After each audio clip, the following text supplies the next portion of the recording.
Hello my friends, welcome to Joystick. In this video I will show you how to find and copy a file path on MacBook.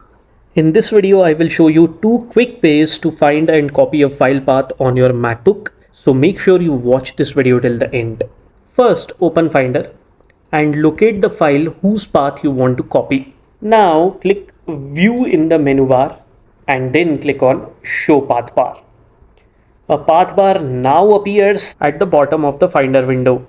It shows the folder hierarchy leading to your selected file. You can simply right click on the file over here and you will see this option of copy file name as path name. Click on it and now you can paste the path of the file anywhere. Another way to copy a file path is to hold the option key and then right click on the file. Now it is again going to give you this option of copy file name as path name. If you let go of the option key, it is going to disappear. Press it again and it will appear. Now if you click on this option, you have just copied the file path. Press Ctrl V and you can paste it anywhere you want.